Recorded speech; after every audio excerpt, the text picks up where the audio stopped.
What's up, friends? Welcome back to the channel. This will be a fun one because I got called out recently by an evangelical apologist. I'm going to go with that phrasing for this one. So there's an evangelical apologist named Thaddeus Williams who decided to call me out on Facebook, calling me a thought leader of the progressive Christian movement, which I thought honestly was just too kind. But he posted a video about transgenderism and the big boogeyman that I think a lot of evangelical apologists and really the right-wing world loves to scapegoat and to scare their audience into thinking that these people are just demonic and deranged and are spreading some kind of contagion to other people. So what I decided to do was I said, you know what? I'm not an expert on this topic because I know my lanes, unlike some evangelical apologists out there, frankly. And I said, let me bring on a good friend who I've had on the show and on the channel many, many times, and also someone who really can speak to this both from an experiential perspective and also a data perspective. So please welcome hold on, let me try that again. Please welcome my friend, Billie Hoard. Hello, Billie. Hi, Tim. How's it going? Oh, it's so good to see you, my friend. How you doing? I'm doing well. It's a Friday when we're recording, and I'm a teacher, so life's about to get good for a couple of days. I feel that. Well, look, you've been on the show and on the channel many times. You've responded to stuff with me before. You've become a really good friend. We just saw each other a few weeks ago in person again. Your brother, Paul's amazing. Give this audience a brief introduction to who you are, and then we're going to hop right into it. Absolutely. All right. So, and I'm going to try to tailor this to just what we're doing. So I am a post-evangelical trans woman. I'm a lesbian. I'm an author. My book just came out. Got to do the book plug. You Contamination. Buy it where books are sold. So good. I am a C.S. Lewis nerd, which actually is going to be kind of relevant for this one. And I've actually published a couple of scholarly papers on C.S. Lewis. And I think that covers it for right now. Anabaptist. Radical theology there. I love that. Well, I mean, I do not endorse many books. I get asked often, which is not a flex. It's just a thing in the world that I occupy, to be clear. But I had to endorse yours. The work that you and your brother have done has been, in my opinion, it is one of the best kept secrets that just needs to come out regarding discussed theology, which I'm sure we're going to touch on a little bit throughout this response video. But if not, friends, make sure to go back through either the TNE podcast or even through this channel to find my interview with Billie. And another episode will drop with you, I think November 14th on the channel as well, because we have an interview coming out. So, okay, enough plugging all that stuff away. I want to kind of get into this. So the person who is at the center of this, I'm going to put up this slide here. Let me see if I can get it. Here we go. So this is Thaddeus Williams. I don't know him super well. Like, Billie, I tend to track a lot of like the big evangelical apologist names. I've had Sean McDowell on the show. I interviewed or talked to Alicia Childers privately for her book, although she will not come on the podcast to talk to me. I know Tim Barnett. I follow all their work. Thaddeus Williams, I think is, and I want to be charitable because he's not here to defend himself.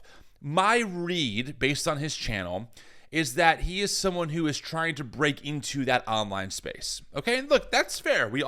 Many of us like making content. I understand the grind. And he reached out to me. We've gone back and forth a little bit on Facebook. Frankly, I've not been super impressed, and he's someone who I think will go back and forth forever in Facebook comments. I just don't have the time or bandwidth because, and you know this, Billie, apologists aren't really here to learn and expand their horizons. They're more here to defend their positions. I think that's a fair way of putting it, right? Yeah, no, absolutely. Yeah, and so you kind of get to a point in this work where you're like, well, if we're not looking to kind of think about things differently, and considering that I grew up in this perspective and changed my mind, why am I wasting my time arguing with someone who does not want to change their mind? I say all that because in his one of his more recent posts, he dropped this video: "Why True Love Opposes Trans Ideology. Love is the reason to oppose trans ideology." Dr. Thaddeus Williams. And he said to me, as a thought leader of progressive Christianity, why do you align yourself with this hurtful ideology? Why not speak out against this to defend the least of these like Jesus commanded? Now, Billy, if you'll just entertain me for a second, I want to respond to Thaddeus directly while I have a second. Look, I went through his channel.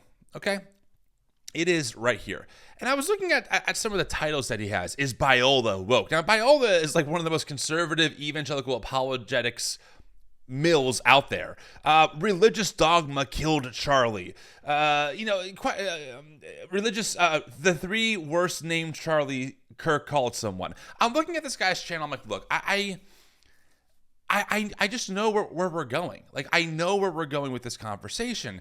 And frankly, what is interesting to me is that as we watch an administration literally zip tying children in Chicago, separating them from their parents, I just find it really interesting that even if we grant Thaddeus's point that in his mind, transgenderism is a hurtful ideology, we're talking about a fraction of the U.S. population compared to the millions of immigrants that are in this country that are being targeted by ICE agents, or the millions of people who will be kicked off of healthcare next year thanks to this administration's stripping of healthcare access for so many. In fact, as of this recording, SNAP benefits are due to be halted to millions of people because of this administration. So I just want to say from the outset, I just find it very frustrating that folks like this will use that language, right? Why not speak out against this to defend the least of these like Jesus commanded? But they are silent on the obvious atrocities that the administration that Thaddeus most likely voted for, although I don't know, but given everything else he said, I'm going to assume, or at least supports, given how harmful they have been to the least of these, like Jesus commanded. So I had to get that off my chest. I didn't respond at all to him on Facebook. I just had to say that from the outset. I'm so frustrated even by the framing of this, but here we are, spending our time, essentially speaking out against this because, frankly, his ideology is hurting my trans neighbors. It hurts trans kids, and we're going to explain to you why. Yep. End rant. No, well taken. Oh my gosh. Sorry, I've been saving that for a while, so it is okay. Fair. It's very fair. No, I mean, feel free to interrupt me whenever you want or rip off of that, but it is frustrating, isn't it, for real? No, it really is. Like, I don't even understand. I mean, even if he especially if he didn't support Trump, then why is this his focus? Like, we have, as you said, children being zip tied, old people being thrown into the back of vans right now, and this is what he cares about. Like, it's just I think it's just very telling. I'll just put it that way. Okay, this is about a 25-minute video. We're gonna try and get through the whole thing. As you know, friends who watch the show, we will be interrupting frequently, kind of giving our thoughts. Buckle up. Make sure to like this video, subscribe to the channel. Thanks so much for being here. Billy, are you ready? Let's do it. All right, my friend, here we go. We're told thousands of times a day from the talking heads in the media, to politicians, to Christian progressive influencers, to the plot lines of trending shows, that the only way to be opposed to the transgender movement is if you are a bigot. I'm sorry. Okay, pause. Okay, stop. You first. Oh my gosh. Okay, so if only, right? Like, as a trans woman, I'm sitting here going like, oh my gosh, if only. If this man understood the number of like essays I've written and posts and things I've said complaining that even our allies aren't supporting us these days, like this already, I'm like, I don't know what planet this man is living on, but it's not the one that the trans people are living on. Thousands of times a day. Like, I need a fact check on that, sir. I need a fact check. Seriously. Thousands of times. If there is a hint of one potential, we'll say gender fluid person on a Disney show, it becomes mainstream news from like the Matt Walshes of the world, right? I mean, I think her name is Dylan Mulvaney. Is that correct? Mulvaney. Yeah, she did Dylan like Mulvaney. 1 or 2 ads with Bud Light. Oh. Tim, she did one ad and it wasn't even, she got one can. They sent her one can. She did one TikTok video where she basically said, this is really nice. That's the entirety of, they didn't print a line of cans with her face on it. They made one specialty can for her and they lost their ever loving minds. Yeah. Okay. Well, we're off to the races and we're just in the intro. Here we go. Let him keep going. If the exact opposite is true, what if we can oppose trans ideology precisely because we love people? I invite you to step inside the shed and beam and add a little meaning to your day. Okay. Can I ask you a question? Does it bother you when Sure. people say trans ideology? It does, and I have a lot to say about that as we move forward. All right, fair enough. No, yeah, absolutely. This is, I mean, I can say some of this right now because this is like before he really gets into his argument, it really needs to be established. As far as I can tell, and I have been studying this stuff for a while, trans ideology doesn't mean anything at all. Like trans people have a lot of different beliefs about what it means to be trans and like why transness happens. Like there's a lot that is complicated that's happening with trans people and our understanding of ourselves.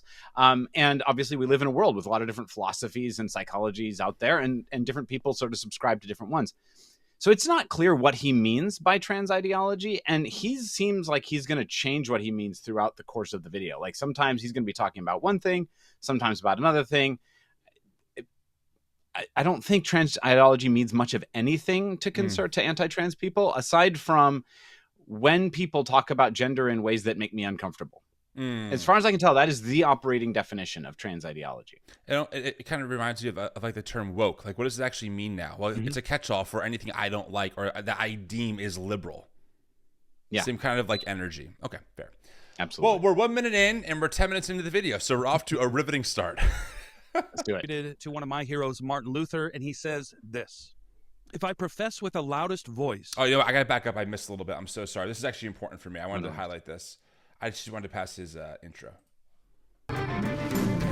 Greetings, friends. Welcome back to The Shed and Beam. I'm your host, Thaddeus Williams. I want to start our time together today with a short quote that I was reminded of earlier this week by my dear friend Elisa Childers on her show. That's a red flag. Quote often attributed to one of my heroes, Martin Luther. When you bring up Elisa Childers as a good friend, I mean, it just says a lot about where your ideology lands. And so I don't know if Thaddeus wants to present himself as like more moderate or like both and, but I'm telling you, you're not winning over anyone on this side of the conversation by calling Elisa Childers a good friend. Jeez. Yeah, the kind of tone he talks in, or the words and the language he chooses, kind of undermine his like I want to talk to everybody claims, because he's very much sort of sending out signals of I am very much affiliated with the conservatives and anti-trans people on this one. I mean, golly gee, really? Okay, here we go. He says this: "If I profess with the loudest voice in clearest exposition every portion of the truth of God, except precisely that little point, which the world and the devil are at that moment attacking, I am not confessing Christ, however boldly I may be professing Christ. Where the battle rages, there the loyalty of the soldier is proved, and to be steady on all the battlefield besides is mere flight and disgrace if he flinches at this point." Okay. Make no mistake that right now in 2025, Pause. one of those points... Pause. Just putting a pin in something. First off, I want to put a pin in the fact that he is basing his like sort of justification for doing all this. I mean, that use of a Lewis quote is just a justification for doing culture war stuff as a Christian apologist. You said Lewis. Right? He said Luther, right? I said Lewis. Sorry, Luther. I said sorry. So he's citing Luther, and he's citing Luther as his justification for doing culture war stuff as an apologist. When you might want to say, why aren't you just talking about like the truth of the Bible or the divinity of Jesus or something like that, right? And he's citing Luther on it, and it is very important that we remember that he's building all of this on Luther. I'm going to say more about it later, but let's all notice Luther. Okay. Noted. Where many are flinching is the beauty of gender distinctions. If we think back to the very beginning of the Bible, God is creating all these distinctions. In the first line, in the beginning, God created. You already get a creator-creature distinction. Then God creates the heavens and the earth. He calls it good. Then God separates the light and the dark. Then God separates the waters above from the waters below. Then God separates the waters from the dry land, gives us our first beaches. On all of these creation days, God speaks a Hebrew word, tov. Tov, which means it's good, it's beautiful. God is speaking these benedictions over his creation until he gets to creation day 6. And it's on that day, God says it's exceedingly good in some translations. It's very tov that now there is male and female. There's something beautiful to the original design for how humans flourish, and God making male and female, and we cannot erase those lines. Okay. So I just want to say this is a thing that a lot of anti-trans conservatives do. where they sort of cite the creation account and they say it was very good, and then they act as though they've sort of made some point against trans people. And as a trans person, as a Christian trans person, I always find it confusing because I don't actually have a single problem with anything he said, aside from like, I think it's weird that he's focusing on gender as the very good, because that account really is just talking about like God made humanity and called that good. Right. It's sort of a descriptive passage about humanity. Right. But even there, if he wants to like dive down on the like, it's good that there's men and women. I mean, oh my gosh, I'm pretty glad there's men and women. I'm a woman. I'm very happy to, like, it's a strange, it feels like there's sort of these passing in the night thing where I'll have people say, God made them male and female. And I say, yeah, that's great. Nobody is questioning that God, in this context, that God, made humanity to have men and women in it. I don't think that even undermines our binary people, right? Like God made the entire spectrum of humanity and called it very good. And I think that's beautiful and wonderful. I think that's where Thaddeus would disagree with you on the spectrum piece. But again, like even we can use the logic of the creation account to show that, well, there is not just day and night, there's evening and like there's dawn and there's dusk. And, he even cites the waters above and waters below, which by the way, I should tell you this is metaphor because there is no water above us, like in the sense of the ocean. But again, we have places where the water meets land and we have like marshes, right? So, I mean, I think it's more logical to say, well, things are not stark and like hard line drawn, right? There are places where it's kind of murky. And so, and you ask yourself, okay, at what point does day become night? At what minute, at what second do you go from, well, that was day and now it's night? It's not really like that. It's more of like a light switch dimmer, just slowly dimming, right? So yeah, I agree with you. I think that this logic kind of doesn't make a lot of sense once you realize that life is more complicated than that. And here's the thing, Tim, I think anybody who's read like a single Christian trans person talking about Genesis 1 is deeply aware of this. Like I have not read a text by a Christian trans person about transness that doesn't mention the fact that, right, God made land and sea and marshes, right? Like, and that statement is meant to include these two poles and everything in between, right? It's these two things and all that comes between them. There are bats in the world. There are platypuses that God made, right? Like that's fine. Right, exactly. And frankly, what's the term? Intersex people exist. They are born. Now, again, it's not common, but it's a thing, right? And so, again, they're born. So anyway, I agree with you. And go ahead. This is the thing is that we should move on. I just want to notice already at the outset, he is speaking not as though he is somebody who has really deeply engaged the conversation and the scholarship around transness and all of that. And that should already be disturbing, right? Like if he's going to speak into this and say, hey, I have this, like I'm breaking down the trans argument, he should understand it first. And he's not giving us any indication that he has a deep awareness of the existing conversation. Fair. I have not seen this video on purpose, so I'm anxious to see how he does get into this. Something beautiful and precious. Now, maybe you've seen just in the last couple days a new episode of Jubilee, the hit YouTube channel with Ali Beth Stuckey. Yikes! I'm going on that toe-to-toe with 20 progressive Christians. If you haven't seen it yet, I encourage you to check it out. It is a masterclass in how to disagree with class and kindness and clarity all at the same time. As she tells us later on that Charlie coached her on what to say to get us stuck. You should use their name. It throws them off. Anyway. Different discussion. I've covered it already. There's sort of the assumption that we've accepted in our age of social media outrage that if you disagree with me, it's for all the worst reasons. It's for all it's the most inflammatory, damning, cartoonish reasons that you disagree with me. And so you hear things like, well, if you're opposed to socialism, clearly you hate the poor.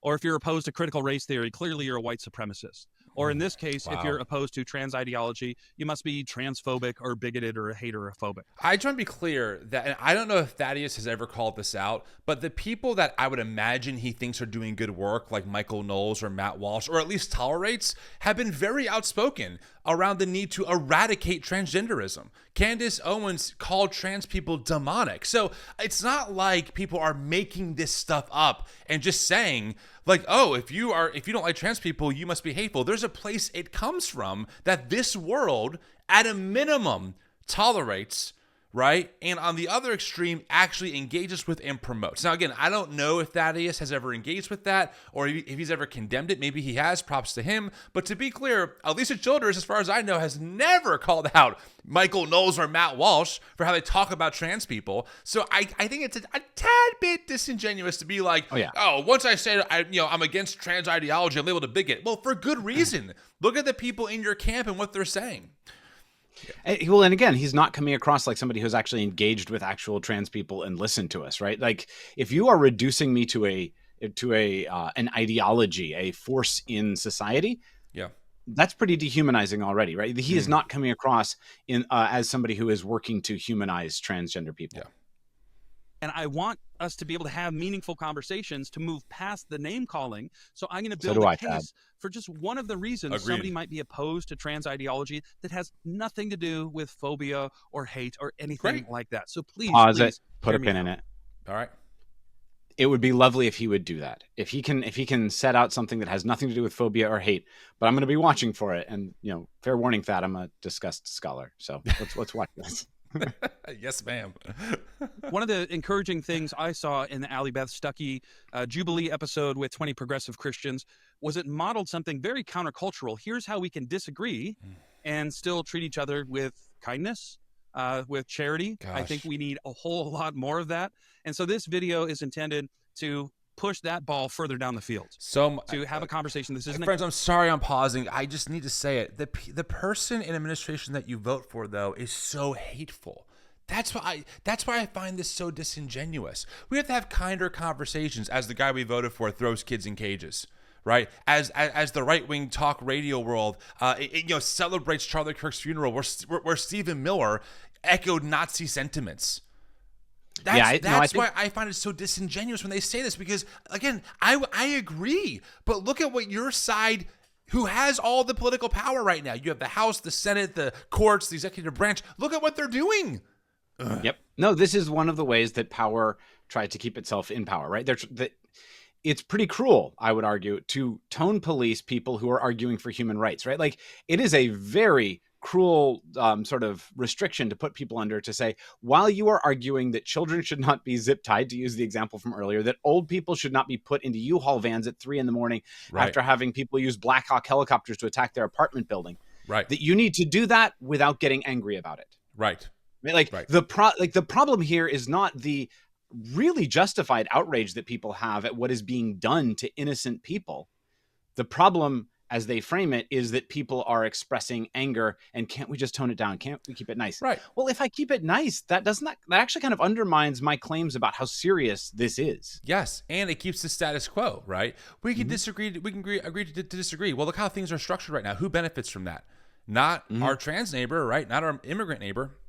Okay, well, we'll keep going. Friends, thanks for your patience. I know there's a lot already, but we have to call this out. Gotcha against progressive Christians or anything like that, but a way that I think we can move the conversation forward. And I want to do that with a very modest claim. Modest. I'm not going to pause him again. I know we're not making it far, but he says he doesn't want to do a gotcha. Here's my experience with Thad. Is he interacted with me on like transness, and I was like, hey, I'll talk to you about it. Let's see what's going on. And he immediately did a gotcha. He immediately tried to ask me this sort of high-level claim about theory, and he's going to get into that same claim in the video, which sort of underlines the fact that he was ready he knew what he wanted to attack me with as soon as he said he was going to ask me a question. And I responded, and he didn't like it, and he walked away.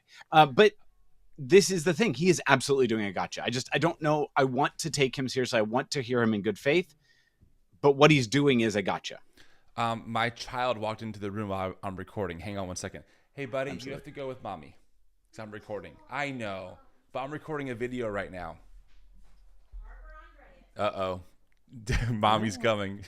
Bad. They always know when we're recording. Yeah, okay, let's keep going, and we'll see how this shakes out. The honest claim I want to defend in this video is there are reasons other than bigotry, reasons like love, that we can be opposed to trans ideology. I'm ready. That's the claim, that there are reasons other than bigotry.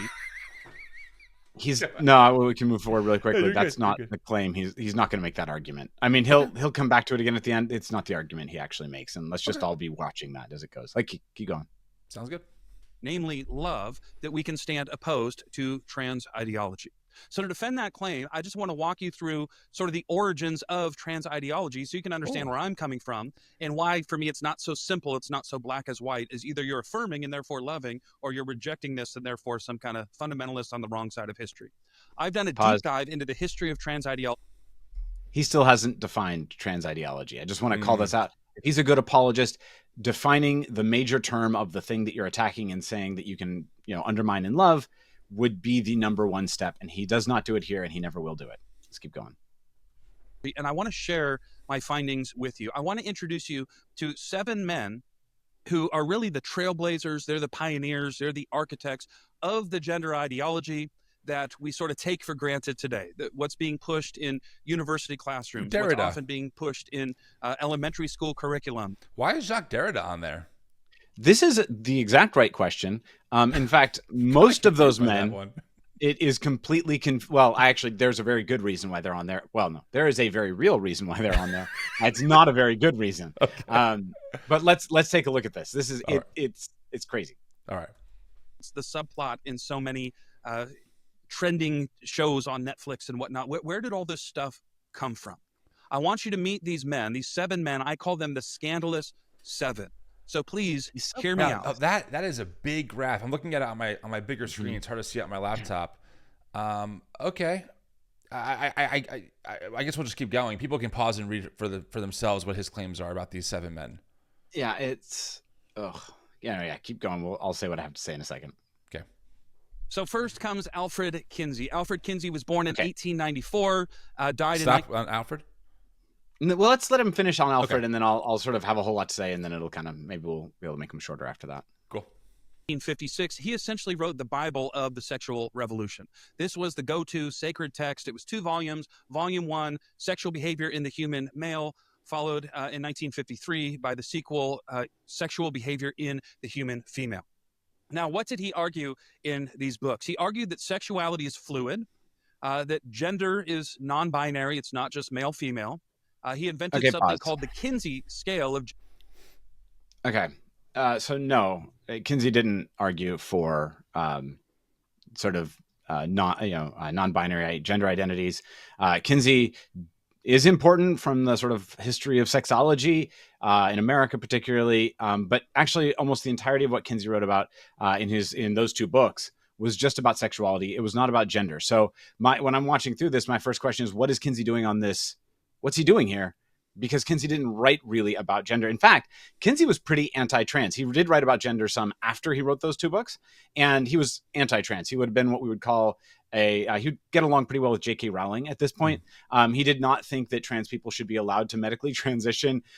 He thought there should maybe be some space for who he thought of as men to cross-dress, and that was about as far as Kinsey was willing to go on trans people.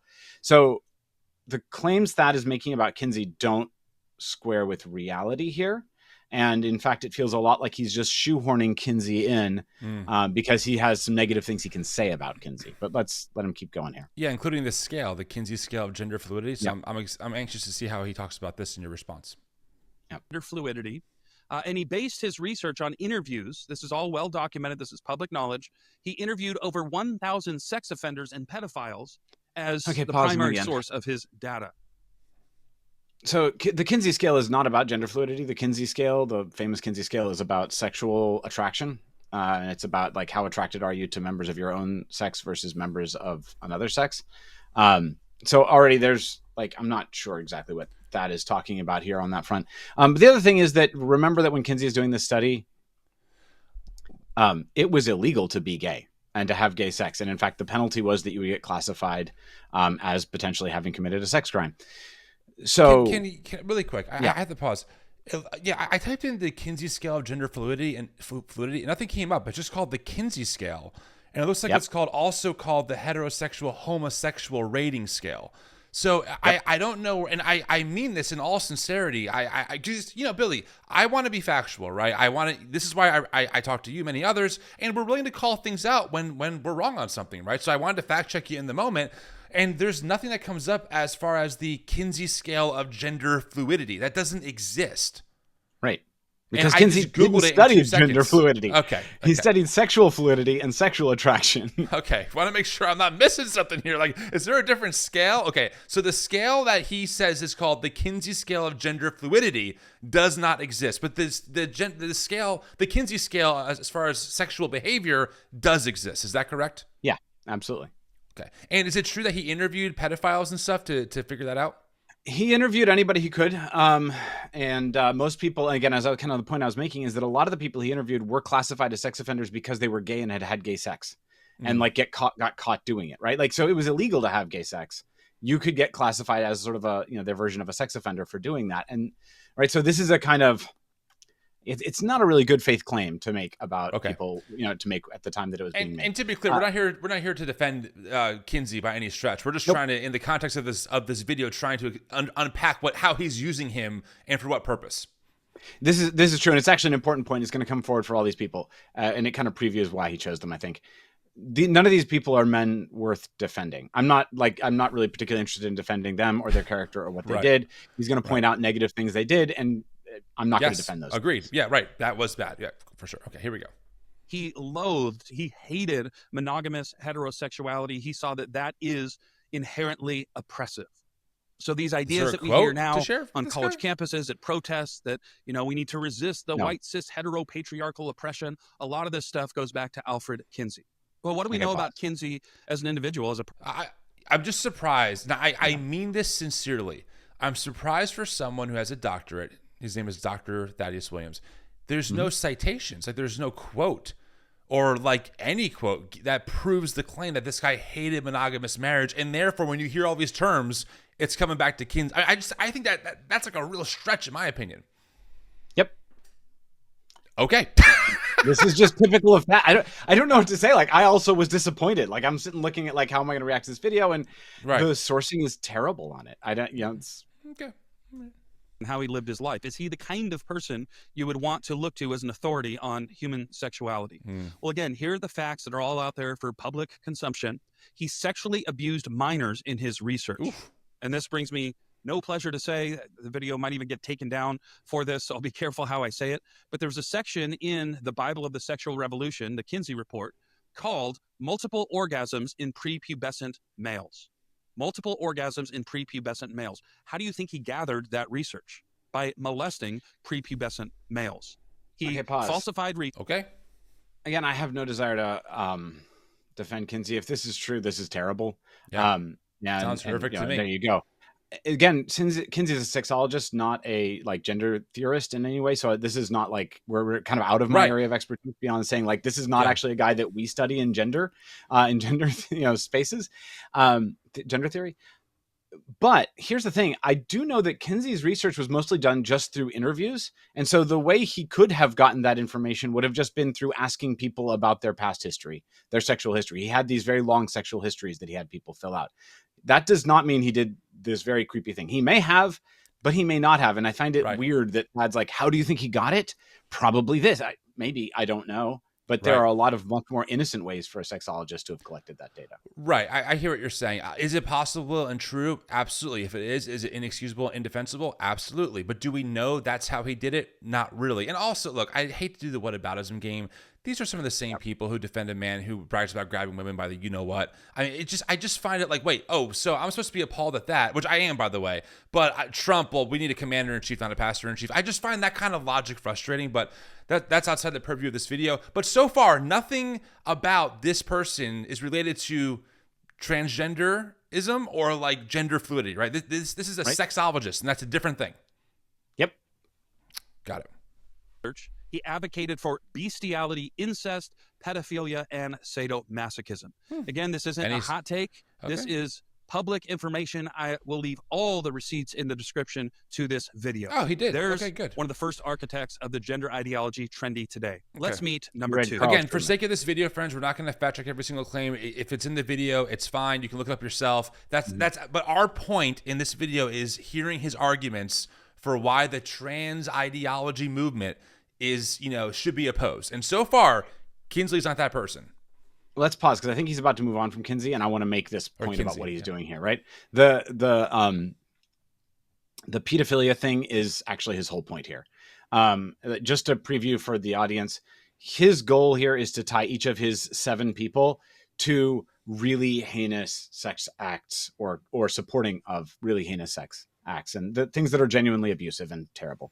And this is, again, to go back to like my history as a discussed scholar, drawing on that expertise, right? What he's doing, this is a logical fallacy. It's called poisoning the well, right? In which you don't actually attack the substance of an argument. You instead attack the character or past behavior of the person who made that argument. Now, Thad really screws up here in the sense that the people he identifies, he has to really stretch to even tie them to transness. If he wanted to make a different argument about a different topic, some of these characters might be more useful for that logical fallacy. But even so, it's a logical fallacy. So there's sort of a double problem happening here, and that's what's going to make this middle part of the video very strange, is that he is tying a lot of these men to some really terrible things, like genuinely terrible things, which they may or may not have done. Again, we can let like historians of sexology, figure that one out. These people are not generally actually that closely related, with 1 or 2 exceptions, to transness, and I'll talk about those when they come up. And he's poisoning the well. And poisoning the well is a classic disgust-based logical fallacy, right? The idea is we cannot have any of that in our space, right? So the baseline argument in disgust terms that he's making is what he calls trans ideology, which he doesn't define, is contaminated by the heinous pro-bad sex act things that the people who he says coined it also believed. He never makes any connection between the bad things he says they did and the gender ideology he says they promoted. Right. Yeah. He never makes that connection. Well, this is very common. This is very common in like the wider evangelical space, right? Like this is why Ali Stuckey has no problem saying that John MacArthur is a great gospel preacher, even though he has credible accusations of him protecting 2 men on his staff who molested their own children. But she's going to point out, things probably that Thad would point out here about these so-called, fathers of gender identity and how they're pedophiles. Which, by the way, to be clear, if someone's a pedophile, I don't want to hear what they have to say personally, so I'll accept that logical fallacy. But again, so far, the first person is not really linked to gender identity or gender studies. He's a sexologist. So it's a different conversation for a different time. It's not related to the claim he's making is the bottom line so far. And before we move on, let me remind you, the pin we put in at the beginning, he's justifying all this on the basis of a quote from the man who wrote On the Jews and Their Lies, and who's writing against the Jews. This is Martin Luther, who's writing against the Jews, formed part of Hitler's justification for the Holocaust. Right. So if that kind of logic holds up, exactly, he should not be citing Luther. Yes, I get that. Right? So this is the problem. Like, what's good for the goose is good for the gander. Yeah. And this is a problem for him. Friends, if you're enjoying the video, make sure to give it a like. I know we're pausing a lot, but sometimes with folks like this, you just have to. So thanks for being here. Thanks for engaging. All right, let's keep moving on. Born in 1897, died in 1957, is Wilhelm Reich. Okay, Wilhelm Reich. His most popular book was the 1927 publication, The Function of the Orgasm. Well, what were his core dogmas? Well, he was the one who coined the term sexual revolution. He promoted an ethic of if it feels good, do it, the kind of sexual expressivism that we need to achieve liberation from sexual repression. We need to tap into our animal instincts. Animals don't have any, quibbles or taboos around sex. So to be truly human and not oppressed, you need to express all of your sexual instincts. Just like Kinsey, he thought monogamous heterosexual sex was an evil relic of religion that needs to be put permanently in the dustbin of history. Well, what do we know about Wilhelm Reich as an individual? How did he live his life? Well, we know, again, it's public information. He battled recurring psychosis. He practiced something called vegetotherapy. Not even going to get into that. He massaged naked patients regularly, including children. He had multiple affairs, and he defended pedophilia. He later died in prison. Wilhelm Reich. There's the second member of the Scandalous Seven. Yeah, go ahead. You go. This is your video. I want you to respond. One more thing we know about Wilhelm Reich: he didn't have anything to do with trans people. Right. And Thad doesn't even claim he did. Right. Like, no part of that whole section on Wilhelm Reich had anything to do with transness. Where's the trans ideology part? Right. There was just He studied orgasms, could have been a pervert, and thought that monogamy was bad, unrelated to being trans. I mean, Billy, as far as I'm aware, you are monogamous with your partner. You know, I'm just saying, right? Like, okay, I guess you're breaking the stereotypes.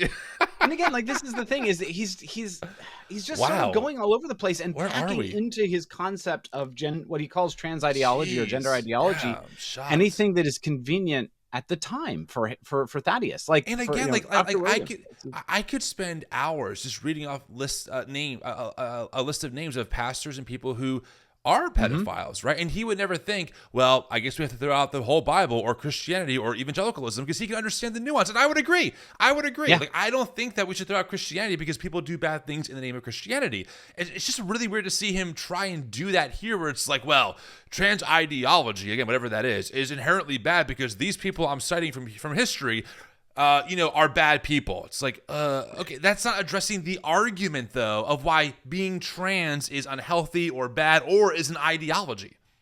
Yep. Okay. Get used to this, because it's going to happen again. Like, this is buckle up, friends. you noticed Derrida at the end, and I mean, yeah, I'm like, we'll get there. We'll get there. Number 3, Michel Foucault, who is the most quoted scholar in the humanities of the last century, born in 1926, died tragically of AIDS in 1984, one of the first public figures to die of HIV and AIDS. His most famous work in this field is The History of Sexuality, published in 1976. What were some of Foucault's main ideas? How is he ruling the world from the grave? How have his ideas caught on? Well, he's considered by scholars to be the godfather of what's known as queer theory or queer critical theory. He advanced the term heteronormativity, that men should marry women, women should marry men, and that's the sexual ideal. He said that heteronormativity is a power. That's not what heteronormativity is. That was just a terrible definition of heteronormativity. Heteronormativity is the expectation that the only legitimate form of sexual expression is heterosexual.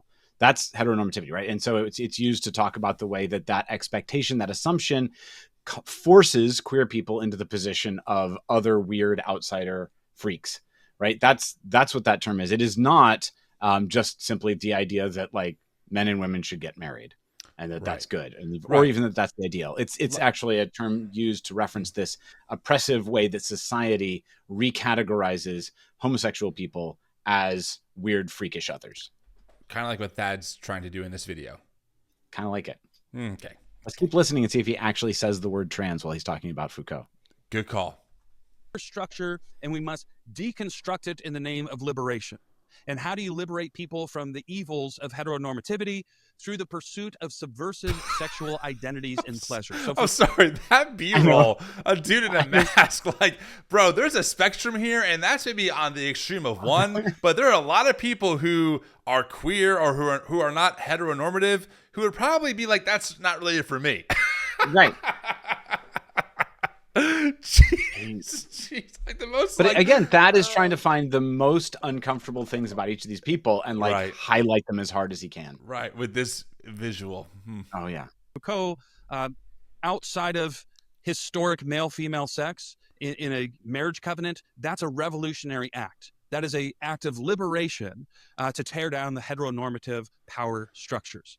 Well, how did he live his life? Really quick, before he goes on to this, I just want to say, like, it makes a lot of sense that if we know, thanks to science and data, that not everyone is wired, right, to be in a heterosexual marriage, then it would be pretty revolutionary for someone to lean into their identity as a queer person and to live that life out, right? I don't think that's inherently problematic at all. Like, again, we know more because of science and the studies of all these things that help us understand the vast array of human sexuality, right? So I don't even know why this is super controversial, because hey, you know what we do know? People who are forced to live in sexual relationships that they're not wired for end up hurting themselves and their partner. I can give you several examples of people, some that I know personally, who got married young thanks to this kind of teaching, marry your partner really quick. Turns out one of them was queer.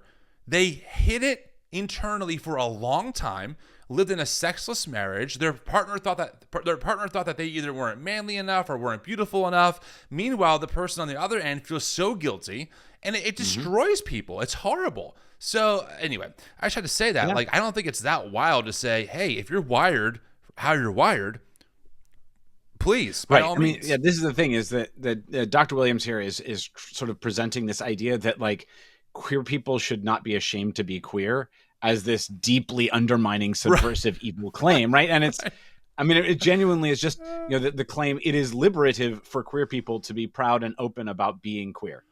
Which has nothing to do with me. Like, Billy, we've hung out in person many times. You have never tried to make me a trans woman. Like, and I've never caught the bug. You know, you've even sneezed on me. You know? I know, right? Like, that's what I'm saying. Is like, it's like, hey, I'm so happy for you. I know I'm wired this way. What's the problem? But for Thad, he views it like an invasion, right? Just the fact that queer people have representation on a very small scale in society is an invasion, is an attack on like his marriage or his neighbor's heterosexual marriage. It's not. There's no queer people to date that are writing legislation or even introducing bills trying to break up heterosexual marriages and say you got to marry someone of the same sex, or you got to go trans, man, because that's the trans ideology. That's just not happening. Right. Why are we talking about this? Okay. but it is because that he wants to, again, I'm going to reach back into my discuss scholar hat here, and like, do it. He is trying to frame transness, and this is even that term, trans ideology or gender ideology. He's trying to frame transness as a mimetic contagion, right? Yeah, like, transness isn't a thing that people just are. Transness is a thing that people are contaminated by through these ideas. And now he's specifically he is trying to frame these 7 people as the originators of the ideas, and trying to therefore show that like they're poison ideas. And it's just bad at like 10 levels. Kind of dude you would want to look to as an authority on human sexuality. Well, we know from his biographers and mountains of research, again, all documented, receipts are in the description. He was suicidal throughout his adult life. He argued, and again, the receipts are in the description, for, quote, consensual sex between adults and children. He campaigned to legalize pedophilia in France. He himself practiced sadomasochistic sex/torture and tragically died of HIV in 1984. Pause. Is that true? Sounds bombastic. So partly this is why we don't defend. I'm not defending these people. Like Foucault has said some problematic things about like trying to explore consensual, and I guess he sort of tried to defend it as like only if consensual, and people came back and said that's impossible for that to be consensual. So he's sort of describing a null category there. You talk. I'm sorry, you talk. So again, like on the other hand, like I don't defend Foucault on this front. Like this is problematic. This is deeply bad. I don't like, there's no defense on this one. I just want to highlight that what Thad did there, though, was he lumped that in with all of these other things that Foucault happened to have believed, right? Right. And as though they were all the same, right? And again, this is that he's using that sense of disgust to use one concept to contaminate all of the other ones. This is a man who, in all likelihood, gets very cranky if somebody points out that all of the founding fathers supported slavery, right? And says, he says, like, you can't do that. That might suggest that the country is somehow tainted by racism. Well, it is. We did actually bake that into the founding documents, right? The 2/3 compromise or 3/5 compromise is a thing. But he doesn't like pointing that out, right? And so again, it's a deeply problematic thing that he is doing. And you can find plenty of people in queer theory and plenty of queer theorists who advocated for what I would call the good parts of what Foucault advocated for without advocating for these heinous and problematic things that Foucault happens to have supported. So again, just notice what that is doing. And hey, look, we made it all the way through Foucault without bringing up trans people. Yeah, not once. I just want to also add for the audience here, I've been in the progressive Christian space now for almost 5 years, pretty much as deeply embedded as you can get and as public as you can get with it. And every time these kinds of topics come up, the answer is very clear. Children cannot consent. So I don't really give a shit what that Michael guy thinks. Children can't consent. It's just that simple. Like, consent is the key. And with the power dynamic in place, a child cannot consent. That's why it's wrong. They don't really understand what's happening. They don't really have the ability to make decisions that are wise and informed. So I just want to make sure that we're distinguished here of, like, to be clear, everyone I talk to is like, consent good, and anything with children is really bad for a lot of reasons, one of which is that they cannot consent. So yeah, I feel the need to distinguish that, because I feel like Thaddeus is just trying to lump us all into this, like, whatever he thinks is gender ideology. And you're right, Billy. Not one mention of trans anything. Actually, I have to go back, but I don't think he's mentioned it for any of them just yet. So far, it's been orgasms and like sexology and human sexuality, but nothing about trans in this, as far as I can tell. Yeah, he sort of tried to force that one name onto the Kinsey scale, like Kinsey scale of gender. Right. That was fluidity. even true. But again, that's a Thaddeus innovation on the Kinsey scale. That's not Kinsey, right? Like that is a jazz improvisation, you know? Right. Okay, let's keep going. He's going to get to him. I think the next one, if I remember right, is he'll finally get to somebody who's actually involved in like transness generally. So I'm excited to hear. Okay, here we go. Yeah, I know, right? Member of the Scandalous Seven, our fourth architect of the gender ideology that has swept through the Western world. Born in 1885, died in 1986, is Harry Benjamin. Harry Benjamin's most influential book is called The Transsexual Phenomena, released in 1966. What did he stand for? He championed today's dogma that you hear all over the place, that, quote, the mind of a transsexual cannot be adjusted to the body. We must adjust the body to the mind. That makes him the forefather of... What? Yeah, no, Harry Benjamin did think that. That's okay. That's noted. That's not. Hey, facts. Fact check. I know we got a thing, and Harry Benjamin is related to transness. Like, okay, if you study a history of transgender people or something, you absolutely will read about Harry Benjamin. So, like, we're finally on firm ground here. All right. Modern gender ideology and reassignment surgery. Now, let me just point out how radical this idea was that now we sort of take for granted. Most of our ancestors through human history, I don't just mean Christian ancestors or Judeo-Christian ancestors, I mean Hindus with their concept of Satya, or Buddhists with their concept of the Tao, or humanists, secular... Buddhists don't follow the Tao. I think he was probably thinking of the Buddhist concept of Dharma. But Tao is a Chinese Taoist concept, not a Buddhist concept. So again, this is rather, I don't want to be nitpicky, but on the other hand, this is rather embarrassing for somebody who is a full professor and who is an apologist. You should probably know which religion you're talking about at any given time. And he's also to do public work. That's important. Right. I know. And he's also like fundamentally wrong about what those religions believe, and we can get into that a little bit if we want to, but like, this was a very strange digression for him to make for me. Let's keep going, but it was weird. Is coming out of the Enlightenment. They just assumed you have feelings, and your feelings can be in sync or out of sync with the Tao, with Satya, with natural law, with reality outside of yourself. Pause. And so the goal would... Yeah, no. So that's the part that's just wrong. That's not what Hindus think. It's not what Buddhists think. It's not even really what a lot of pre-modern philosophers or pre-Descartes, pre-Cartesian philosophers thought. The most generous thing I can say is that is a wild oversimplification. But remember that in Hindu and Buddhist thinking, what he is calling physical reality is an illusion. It's a dream. Right. And so your mind is actually more real than the physical world around you, not less. I don't know what he thinks he's doing here, except I actually do have a clue. I have a suspicion, and it's based on the fact that he calls his podcast Shed and Beam, which is a reference to C.S. Lewis's essay Meditations in a Tool Shed.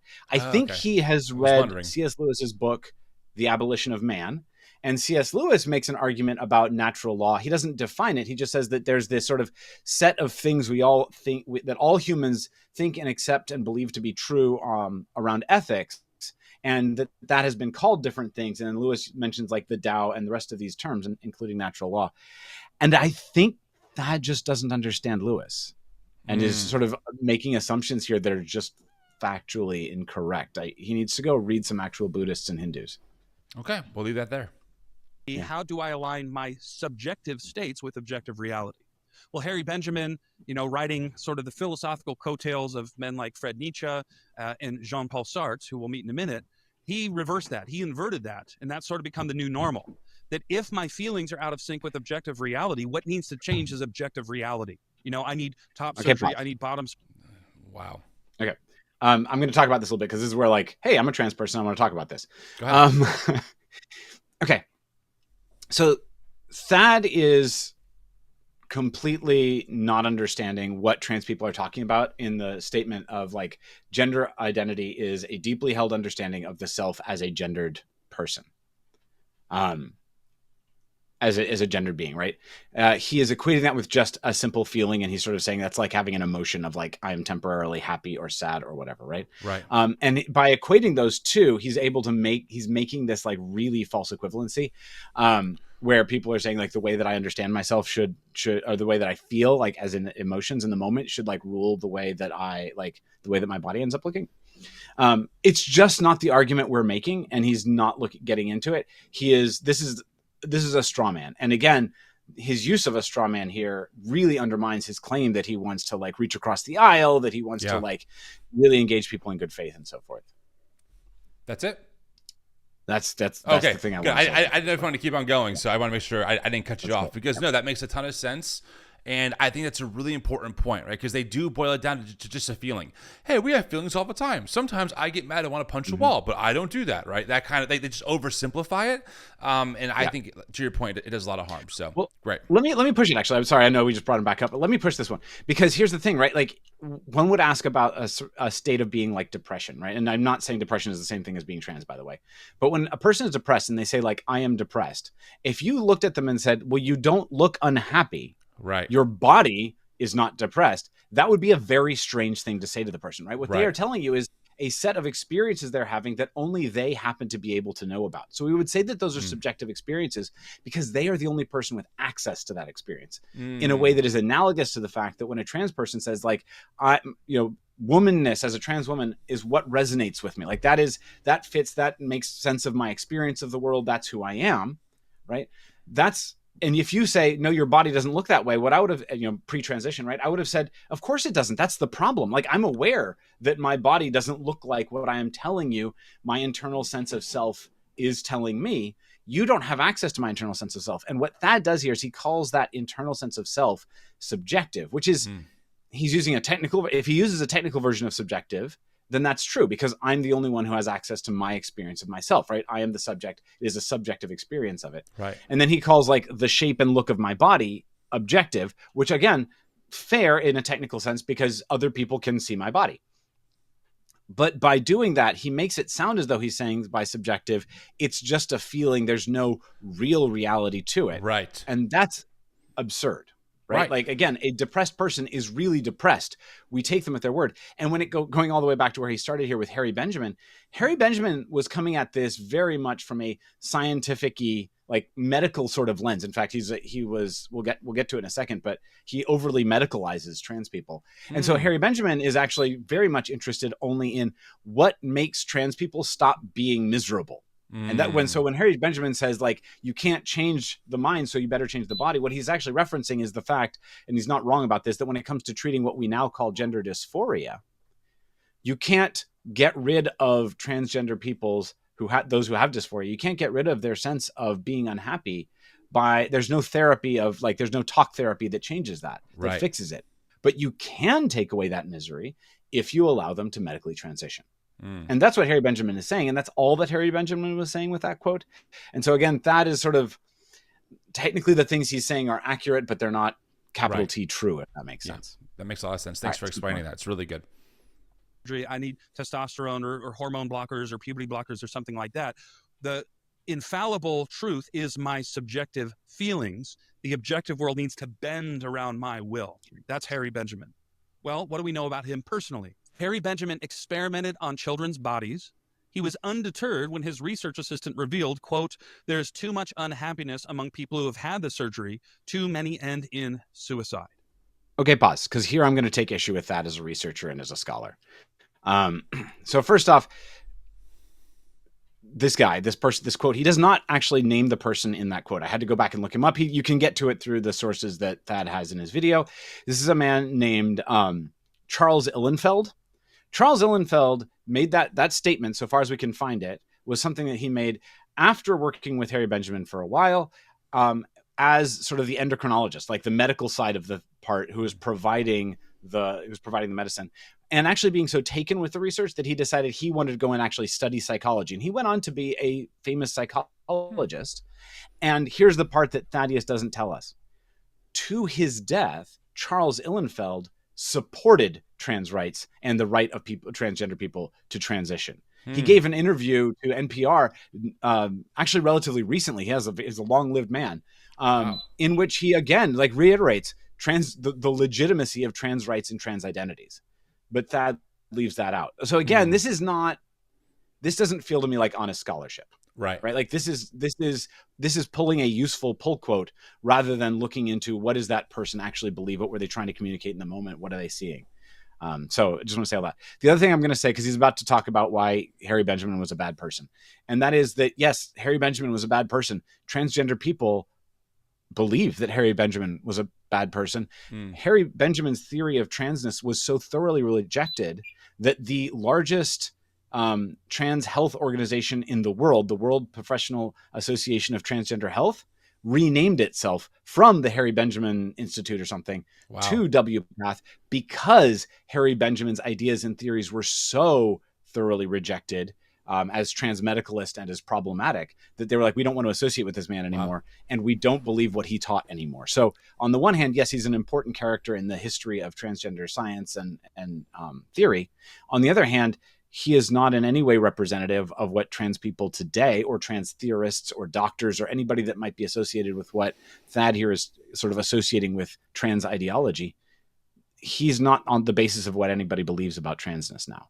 So I just want to say that before, because he's about to throw Harry Benjamin under the same bus he's thrown everybody else under, which again may be a legitimate bus to throw people under. Sure.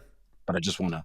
And this is a finding from way back in the 60s and 70s that's only being reinforced now in the 2020s. This is why Europe has walked back its quote-unquote gender-affirming care, realizing that if you look at a very short time span after, say, testosterone injections, yes, there's a rush of euphoria because you have testosterone pumping through your veins. But when you stick with patients after the first couple of years, when you get to the 10-year, the 15, the 20-year mark, what we're finding is that these supposedly life-saving surgeries end up having a net negative effect. That people end up suicidal and self-loathing after these surgeries that have been marketed to the public as essential and life-saving. Yeah, what's up with that? Yeah, paused. Yeah, he's just wrong. And his sources are, I don't know what his sources are. I'll include some sources for us to have in the show notes for this one.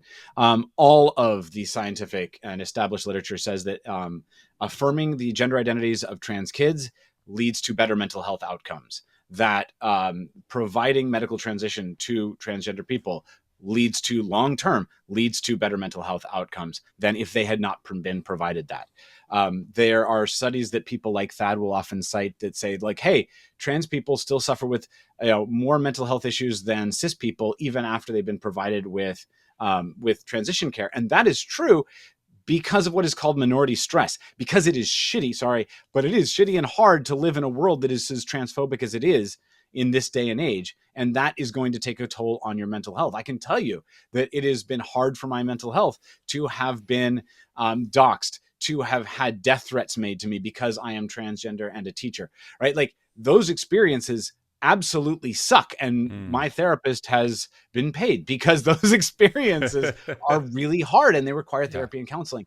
So again, Thad's just wrong. I'm not sure to say. I will provide the studies so that we can have them in show notes and people can see the evidence. But all of the evidence we've gathered actually demonstrates that transgender people are going to have the better mental health outcomes when they are affirmed in their identities and when they are given access to transition care. And I want to say, just because the channel is the New Evangelicals, I want to say one really, really upsetting study, and this is cited in Bridget Eileen Rivera's book and in a couple of other places. Huge fan of her work. Regular church participation is associated with better mental health on the part of every population that's been studied except for queer people. Yep. Going to church is bad historically for the health of queer people because the church is, and this goes back to the point that Thad thinks he's making or claims to be making, because churches are deeply unloving, functionally unloving. I don't really care at this point what their motives are or whether they have warm feelings or cold feelings towards queer people. Right. Churches behave in ways that are unloving ways towards queer people, and that does lead to heightened levels of suicidality and mental health crises. You're 100% correct. I'm trying to think the name of this video again. What's he call it? Why True Love Opposes Trans Ideology. I'm still waiting for the love part, but we have a few minutes left, so we'll see what he says. But yeah, all right, we'll keep it going.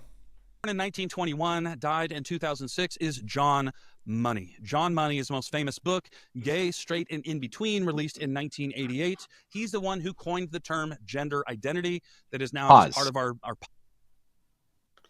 John Money did not coin the phrase gender identity. That was coined by Robert Stoller and Ralph Greenson. That is, however, a common misunderstanding, and Money did use that phrase, and its popularization is associated with him.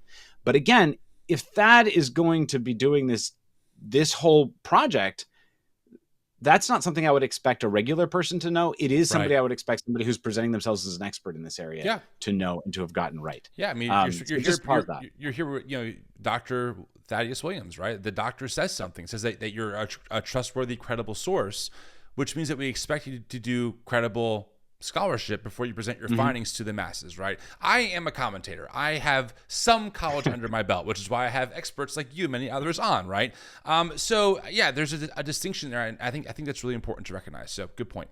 And I want to say he's going to talk about John Money. This is his second person who is actually related to like transness. Like this is definitely, if you read a history of trans thinking and trans theory, you'll encounter John Money. The only thing I want to say is, even more than with Harry Benjamin, we don't like him. So let's just throw that out there, and I'll say more about it later. Cool. Popular lexicon. He coined the term back in 1967. He believed what is being taught in gender studies and social science and humanities and English departments in universities around America. He taught that gender is just a social construct. It's a purely subjective phenomenon. He promoted and practiced hormone treatment, gender reassignment surgeries for children. He is sort of the godfather of what we now call, as a huge misnomer and euphemism, gender-affirming care. Now, John Money, what do we know about him personally? And this gets real dark. Feel free to research this. I don't have the heart to get into the gruesome details, but he experimented on 6-year-old twins. No. He would make them strip naked and simulate sex acts. He would show them pornography when they're 6 years old, and he personally sexually abused them. Both of them, the Reimer twins. You can look up the Reimer case. Again, I'll leave receipts down in the comments, down in the description. Both of these poor, tortured souls ended up committing suicide later in life. Oh, my God. Money falsified his research, and he publicly defended pedophilia. Again, are you seeing a picture emerge here? Do we want anything to do with gender ideology if these were its architects? Oh, my God. Can I say one thing on this? Then it's all yours. Please do. Okay. I've got a lot to say about John Money. Two things are true at the same time, right? Obviously, this man, what he did is it's a monster. It's horrible. It's horrific. It's unexcusable. All the things. And then he goes, can you see a pattern emerging here? As if this comes from a place of pedophilia or from some kind of harm towards children. And it's just, again, I would ask Thad, so do you hold the same standard to your evangelical tradition? Do you hold it to the Southern Baptist Convention, who was hiding decades of sexual abuse, right? And that still hasn't really reformed. Do you hold the same standard here? No, he'd be able to parse out how if you apply the gospel properly, it wouldn't lead to those outcomes, right? And I think you could easily make the connection here as well. Hey, healthy sexual orientation, healthy gender affirmation leads to better outcomes. That teaches consent and doesn't abuse children. Clearly, it's just frustrating because that story is horrible. My heart breaks. Legitimately, that is horrific. And like you said, he's a monster, no doubt about it. But then you apply it to this broad term that you still haven't defined, and you're making that association of disgust, like you said, where these people, this trans person, Billy, is now disgusting because they're drawing from this ideology. Yep. And here's the thing. So here's the thing. His use of John Money is especially egregious here because John Money was, again, like you said, he's a moral monster. Here's the thing. John Money believed, taught, and was arguing for and trying to prove the exact opposite of what trans people believe about gender identity. So John Money uses the phrase gender identity because John Money believed that gender identity is not innate, but is trained and then can therefore be changed, manipulated, and so forth. And in order to prove it, he did this terrible thing with the Reimer twins, where he was told about one of the two Reimer twins, David Reimer, there was a botched circumcision, and his genitals were damaged. And so John Money said, well, since I believe that gender is entirely and only exclusively a social construct, right? And that gender identity is shaped by just the way you live in the world, let's do this sex change operation on this infant. Right? Let's reconstruct what's left there into a vulva, and then raise that one of the two twins as a daughter. Right? This is the kind of thing you can absolutely expect a mad scientist, psychologist type person to want to do, right? Because it's a twin experiment, and those are kind of like sort of the height of what you would get in terms of like good controlled psychology, right? Or psychological experiments. So he wants to do this twin study on David Reimer because David Reimer is a twin. So he's like, we're going to raise him as a girl. And that will prove that gender is just a thing that you learn. Well, it did the opposite, right? Like, this is the thing that drives me completely nuts, because honestly, conservative anti-trans people like Thad here love to sort of try to throw John Money at trans people. And we always find it confusing, because John Money was trying to prove the opposite of what we believe. And what he ended up doing, because his experiment failed so badly, like, this poor child was miserable his entire life because he was forced to live in a gender that was not his, right? Because he was, also because John Money fundamentally abused him and his brother. Like, again, very, very bad man with some very, very bad theories, trying very hard to prove them and doing terrible things to innocent children. Yeah. And so what John Money effectively does demonstrate with this terrible Reimer study is that gender identity does not change no matter how hard you try to make it change. And even if you raise somebody thoroughly without their knowledge, like, nobody told this kid that he was a boy and that he had had this surgery until later in his life. And as soon as they did, he started insisting on detransitioning back to his actual gender based on his gender identity. So, like, it's very, very frustrating, I will say, as a trans person, to hear John Money cited as like one of the origins of trans theory, when John Money is one of the first theory-based opponents of trans identity and trans, and the way that we understand ourselves. It's deeply frustrating. Like, this man is fundamentally an enemy of the trans community. And so to see him like used to try to like incite disgust towards us is just cruel. Yeah, that's really good. That's really, really helpful. All right, keep going. Let's meet Jean-Paul Sartre. Born in 1905, died in 1980. Prolific playwright, author, philosopher, wrote Being and Nothingness, wrote Existentialism and Human Emotion, wrote the play No Exit, and several others. And he really took an old idea that you find in the Bible and you find in Aristotle, that essence precedes existence. That's the idea that you're put here on purpose.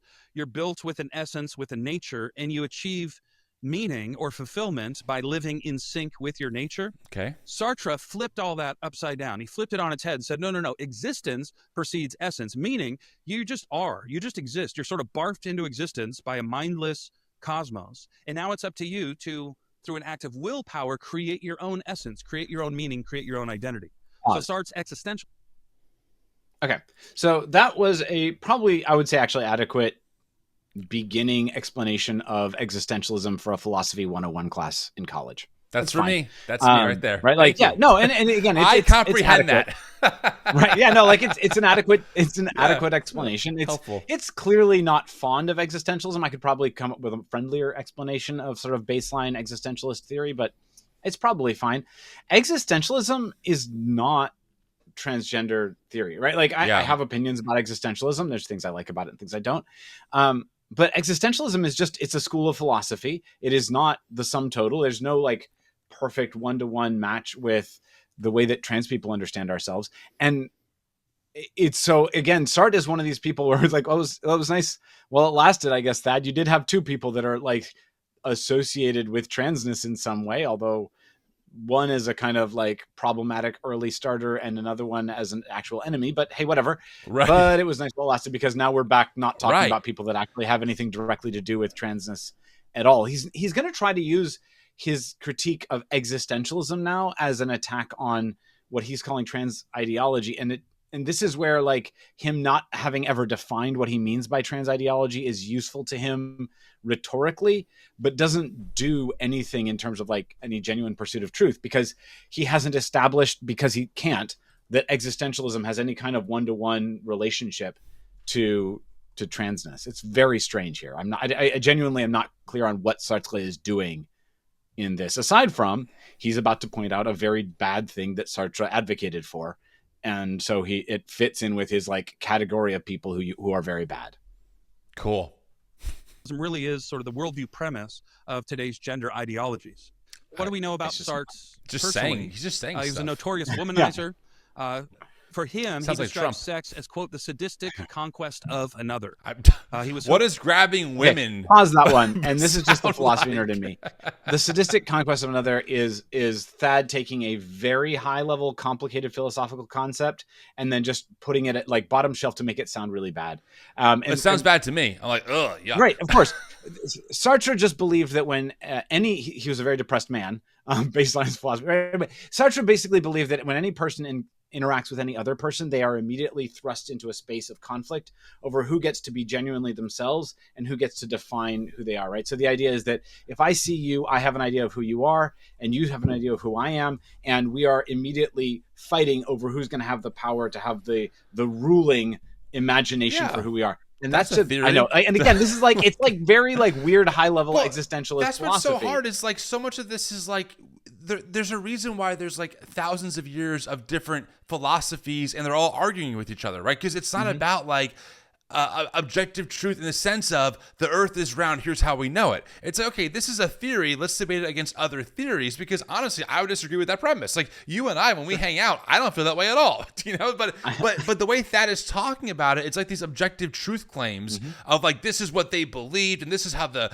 trans ideology functions and it's coming for your kids because they're all bad people. And it's like, dude, you are taking so many elements that we could each spend an hour on minimum unpacking each thread, and you're mushing them all up and you're just throwing them out there like, here it is, trans ideology. It's just all these different threads that are all knotted up together, and I'm a pro at this because trans ideology is bad, and I think that trans people are inherently like disgusting, and they're trying to take over America because Dylan Mulvaney did one beer commercial one time, and look at they're overrepresented. It's terrible. They're coming for my marriage.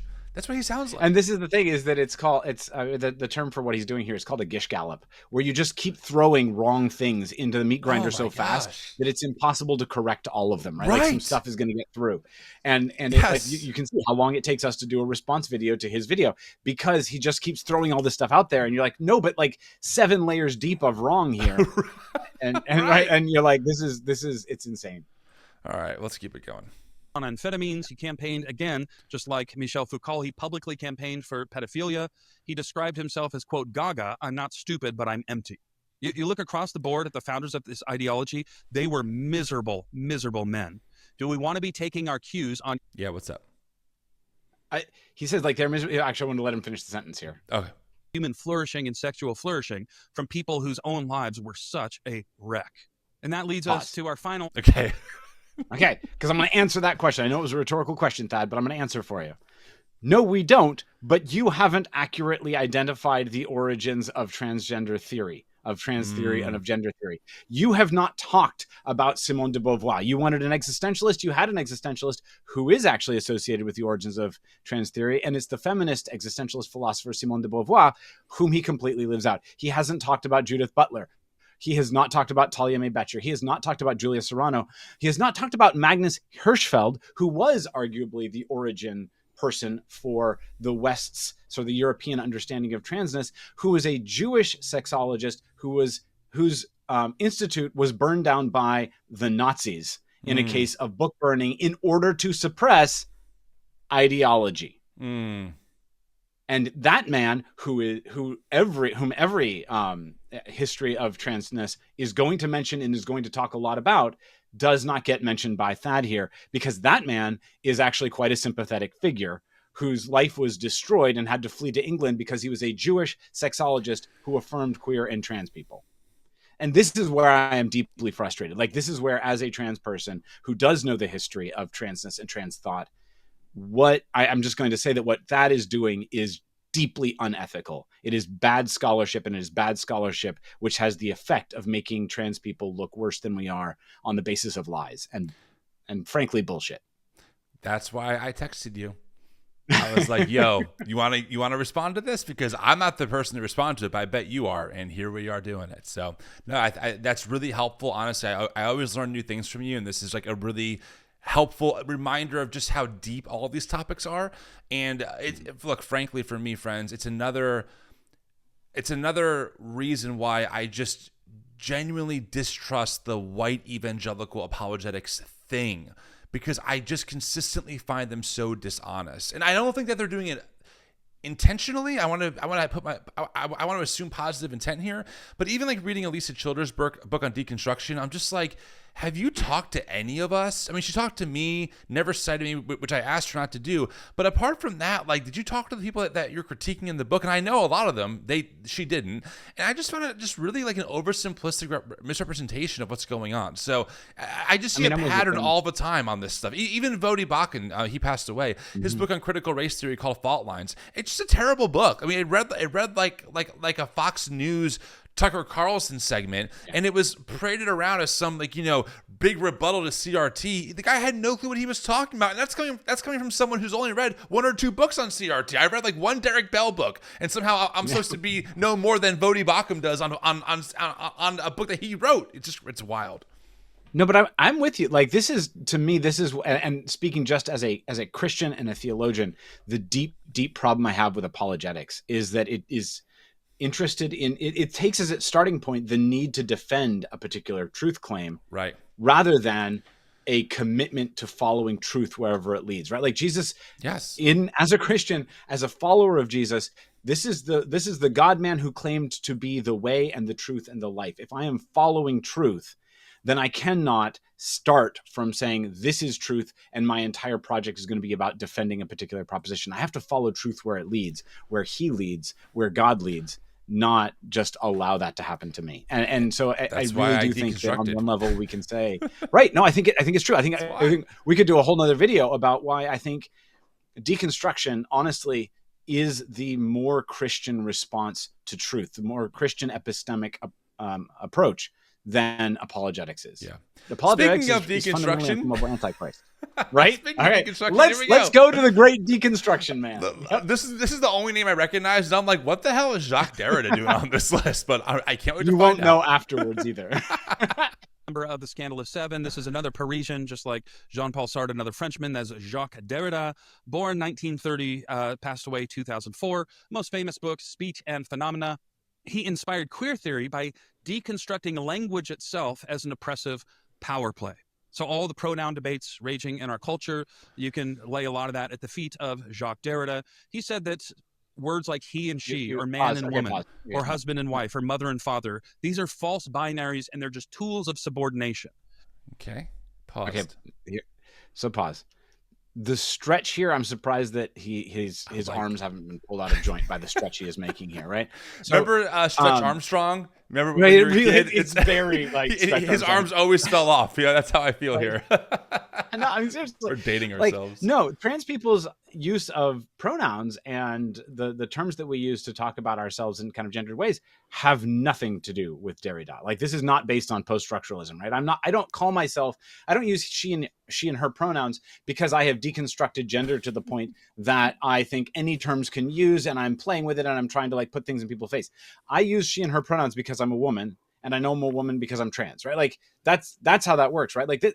On one level, Derrida would probably be quite offended by my like willingness to use she and her pronouns on that front. If we were going to like use Derrida in the way that Thad is using him, which again, I'm not sure Thad understands Derrida here. Like that's a stretch. You can have Kevin Garnahan back on to talk about that. Yeah, really, because I'm no scholar. I read like half of one Derrida book. I'm like, I don't understand this. I want to understand it, but I need a scholar to interpret it, because holy shit. I mean, and from what I read, and I've interviewed several major Derrida scholars, none of them surprisingly ever brought up transgenderism or trans ideology or how Jacques Derrida laid the foundation for the pronoun war. I don't know. I mean, some of the best and brightest on Jacques Derrida, they must have forgotten. I don't know. It's again, the stretch is incredible. Yeah, wow. He's just he doesn't like the way Derrida wants to play with language and talk about the way that power is embedded in language, and he doesn't like transness, and he's just saying like, hey, trans people do a language thing I don't like. Right. Let's say that they're the same thing. Yeah, why not? Okay, so much for distinctions, I guess. Okay, look, we are getting close to time here, so let's blow through the rest of this. We got about 5 minutes left. Billy, so good having you on. I really appreciate you being on the show with me. Friends, make sure to please like and subscribe. Also, leave your comments. Love to know your comments on this whole conversation. We read all the comments. It helps us think about future content.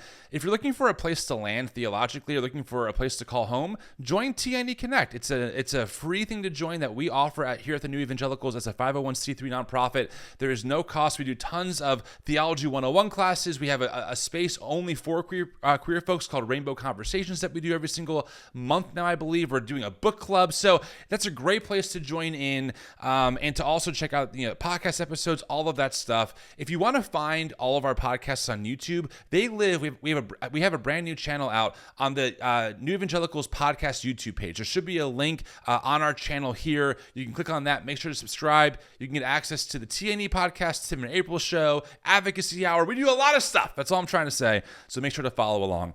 All right, let's finish this bad boy up. So we must, in his words, quote, disorganize the inherited order by, quote, trashing such binaries. And so when you hear people talk about... I doubt he's talking about trans people here, but okay. Person, he's not, or menstruating, a person who menstruates. A lot of this goes right back to Derrida. We're affirming that male and female are binary. You are the oppressor. You are unjust. You are the authoritarian. You need to be overthrown if humanity is going to make progress. Well, we need to just say, yes, you are the authoritarian because you support a regime that is currently forcing that on people. There are only two genders. Mm-hmm. Wow, we're so back. America's so back. That's authoritarianism. We live in a secular constitutional democracy where people have the right to express themselves under the First Amendment. And when you take away that right, that is authoritarianism, Thad. I just have to say that. About Jacques Derrida personally, well, he described himself, quote, as a horrible Mediterranean macho man. A horrible Mediterranean macho man. His own sons disowned him for many infidelities. He often coerced his lovers to have abortions, and he refused to acknowledge the existence of a love child. Now that you've heard... It literally sounds like Trump. I'm so sorry, but I think Trump is that person. I wonder if that's going to do a video on that. Let me return to my original argument. Okay. A modest point. Full circle. There are reasons to be opposed to trans ideology that have nothing to do with being hateful or bigoted or phobic or anything like that. Rather, it's precisely because we love people that we want to protect them from the ideology of these creeps and pedophiles and pedophile rights supporters. Okay, so look, can I respond and see if I'm hearing him correctly? So what I got so far is that the reason why you should reject trans ideology, which is really this code for trans people, let's be honest here, is because these 7 people, according to Thad, are bad people. And even though many of them never talked about trans anything, they are somehow responsible for you, Billy. And you automatically endorse these 7 people. And I think what's implied here is that if you leave your kids around a trans person, or if you let trans people into your churches or into society, you're really letting people in who have sympathies towards pedophilia and who really want to keep pushing the envelope, right? It's the classic Trojan horse, or the classic trope we always hear. Well, if we allow the homosexuals to get married, what's next? Bestiality? Pedophilia? And the answer is no. You know how I know that? Because Jerry freaking Falwell said that in the 80s, and we have not moved a damn inch in that direction, except to say that there are some Republicans out there who have supported maintaining child marriage bills on the books in our society. I would just leave that there. All right, but I'm just saying, as far as the progressive left, whoever he thinks they are, or the people who are transgender or who promote trans ideology, I have yet to encounter a serious movement or person who is well respected who's like, you know what's next, guys? I think bestiality should be legalized, and I think that we should be able to sleep with kids. Yeah, I think that's a good idea. I have never heard that in the 5 years down the deep rabbit hole of the progressive Christian, trans-affirming, queer-affirming world I've been in. Have never heard even a whisper of that shit. Nope. All done. Go ahead. It's up to you. But no, absolutely. And this is the thing is the thought that I had by the time he got to this point in the video was basically just, okay, so he set out to poison the well. Remember, we sort of identified logical fallacy at the beginning. And by the end, he does seem to have effectively poisoned a well, but it doesn't have anything to do with trans people, right? He has shown that these 7 people were really deeply flawed in a variety of ways, many of them having to do with sex and really deeply problematic sex and evil sex, right? Like in terms of the kid stuff. Especially the kid stuff. He showed that. Okay. Right. Again, like he doesn't. This is the part that is so infuriating. So when he says like it is loving to oppose transgender ideology, again, it's what are you opposing, Thad? Right. What are we opposing here? Define the thing, because the thing that you seem to be against is not trans people, and it's not transition, but you act as though you have now somehow given an argument against opposing the rights of transgender people to transition, or the rights of trans people to use the name and the pronouns that associate with their gender. Like it's deeply unpleasant. I'm trying to play this out in the real world. So like if that is, I'm not sure if Thad's a youth pastor or a pastor, but let's say he's at youth group and a 15-year-old's like, hey, I think I might be trans. Does Thad go, no, because those founders are all pedophiles, and now you're going to be a pedophile? Like, is that the connection here? I don't know what the argument is around someone today coming out and saying, I think I might be trans. Right, I've been wrestling with this, and forgive me if I'm using the wrong terms here, Billy. You can correct me. This gender dysphoria, something like that, right? And I'm struggling with it. It's like having static in my brain all the time. It's very painful for me. I think I have to explore other options so I can find synchronization between the internal and the external. And it's Thad's response like, well, I made a video about this. You should read about the 7 founders of the trans ideology movement because they're all bad people. Therefore, your experience is bullshit. Get back to objective reality and just suck it up, Buttercup, because you're lying to yourself. Like, is that the answer he has? It seems to be. Like, again, and I think he's just trying to argue that like transness is an evil thing, and transness is an evil thing because he says it was created by these 7 problematic people. And so like he's wrong about it being created by them, and he's wrong about it being a problematic thing. He's just, again, it's 7 levels deep of wrong, and so untangling the knot becomes complicated because every next bit there's another knot. It's really Now, a few years ago, I was invited, this is back in COVID days when we had to Zoom everything, and I was invited to a meeting with parents of a consultant who was coming into a particular school to do their sex education unit. And this very kind woman... I just want to notice in the story he's telling. So it starts off with parents were invited to know what their kids were going to be taught about so that they could see it. The opposite of what they tell us is happening in schools these days. Right? Like they say it's being hidden, but this whole thing is resting on the premise of he was specifically invited to know in a sense of transparency and openness. Fielded questions from concerned parents. And I sort of poked my hand up and unmuted and said, I have a question for you. What assurances can you give us that trans ideology will not be pushed on 5 and 6-year-olds and 7-year-olds, and what assurances can you give me as you're teaching them about human sexuality that they are not going to be imbibing gender ideology? And this woman was very kind. She said, oh, well, we don't really cover that much. We sort of do a little bit on the genderbread person, but it's all very innocuous. It's all very harmless. And so I unmuted and I said, before we get to his response, first off, when he goes, I have a question already. Like if I'm running that meeting, I'm cringing so deeply because clearly this is a person getting ready to do a gotcha question. 100%. Despite what that has said, right? Like if anybody's ever been in a meeting where somebody does that, you know what's about to happen. Yep. But secondly, he's about to talk about the genderbread person and why he does not like the genderbread person. But like, what is he asking this person? Again, he never defined for her what he meant by gender ideology or trans ideology. And her answer, if all she had is the genderbread person, is a perfectly legitimate and accurate answer. The reason why it goes back to his first claim about how he views Genesis 1, right? In his mind, this is very Ali Stucky-ish, which is why I think he likes her so much. God created male and female. They're strict binaries. They're not to be cross-contaminated. They're people who are born male do not go to female. People who go to female do not become male. And therefore, anything that goes against that is going against what God has clearly taught in Scripture. Now, of course, the irony about this, right, is that Thad would never apply this to other forms of modern medicine. That is Right. never going to be in the doctor's office. Be like, look, my kid can't take Tylenol because it is foreign to the scriptures, or.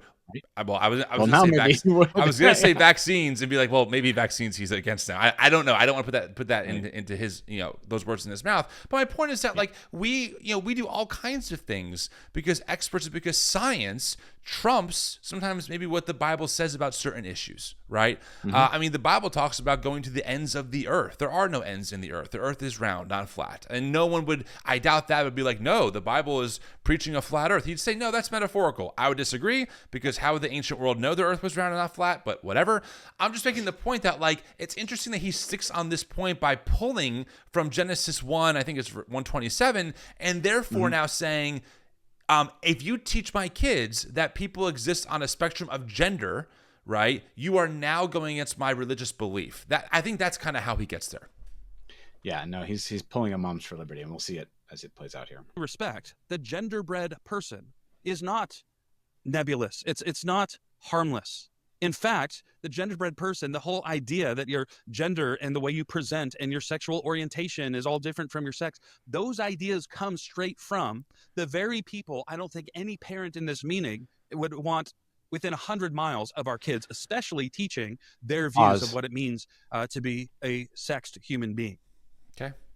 Okay, so we just spent the whole video explaining that no, those ideas do not come from the people that he's been citing here, that he's been talking about. So again, this is the deep problem. But you can see what he's been trying to build up to here, right? He wants you he wants you to experience. Yeah, there's the genderbred person, right? And it's like a cute way. It was developed by a guy named Sam Kellerman, who was working off of other people's work. He doesn't like to claim like full ownership for it.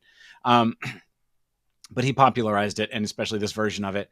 All right. And it's just a way of trying to explain at a sort of basic and easily understandable level that the way that one understands themselves and experiences themselves is a different thing. I really do wish that had actually paid attention on the genderbred person, because he doesn't seem to understand the difference between sexuality and gender identity, right? But the genderbred person works to make it very clear that the way you experience yourself is different from the way that you experience attraction, which is different from your physical sex.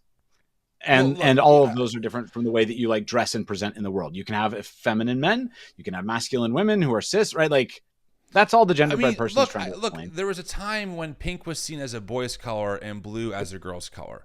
Okay, I mean, I don't think it's unreasonable to acknowledge that society and gender norms, how men and women are to behave, it could be a combination of nature versus nurture, but there's certainly a nurture element to that. And I mean, like nail polish, right? Nail polish in our society is seen as inherently effeminate, unless I will say in the goth scene it's accepted because you're wearing black nail polish, right? As a guy, like no problem there, right? So there's, I don't know. Like, again, I don't know why this is so controversial.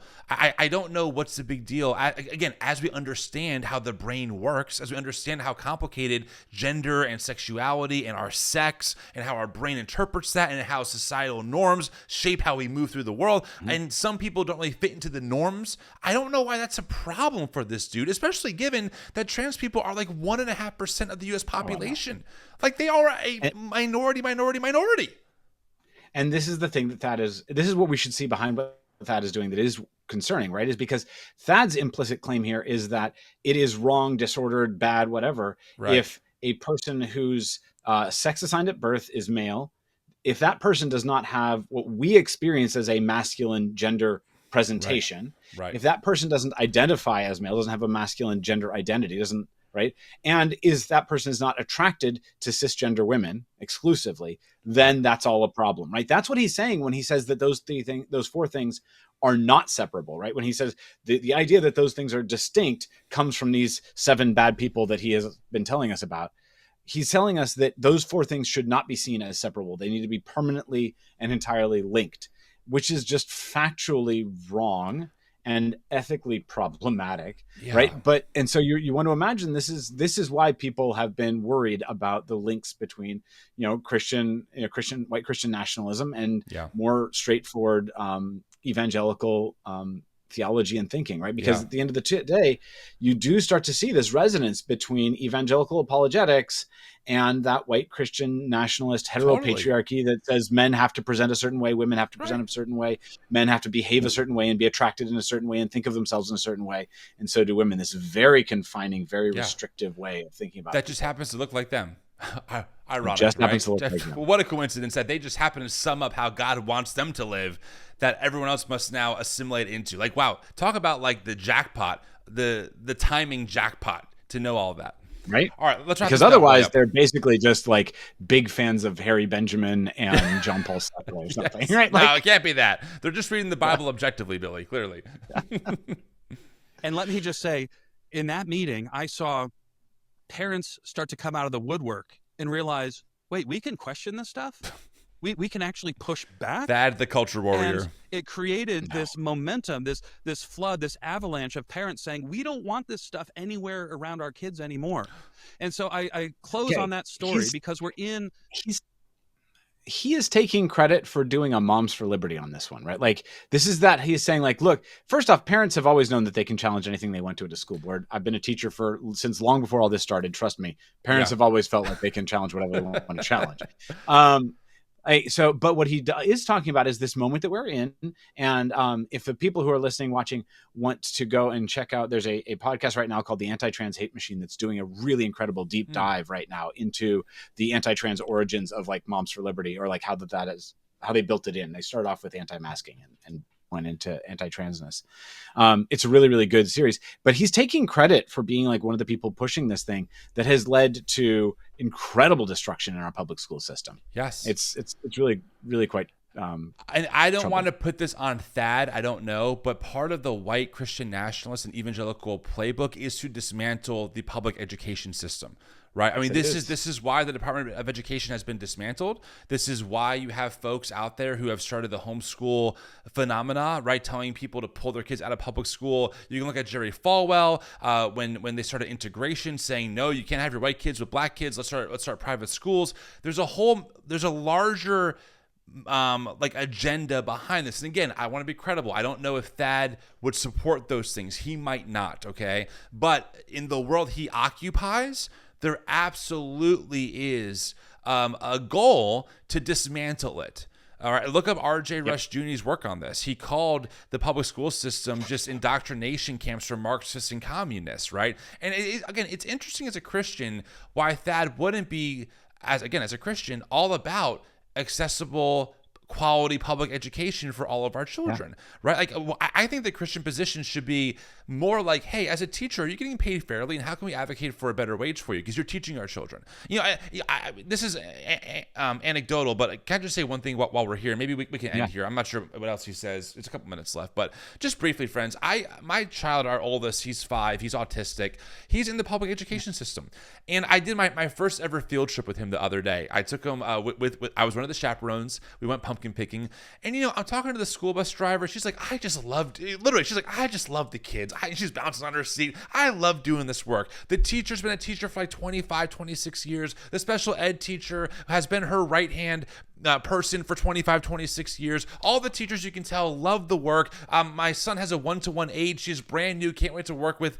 my son. And it was a moment where I thought to myself, this is the opposite of what I was told by people in the Christian world of what public education is. I was taught that the public education system is full of groomers and people who hate my kids and want to indoctrinate them in the ways of the world. And here they are taking care of my child, right? The state offers tons of resources to my autistic child who's been in early intervention for years now, something that private school could never do. And even if it could, we couldn't afford it. There's no way that we could afford that. So it's just really frustrating to watch people like that now kind of go after public schools as if there's some kind of indoctrination stations, when in reality, they serve tens of millions of children.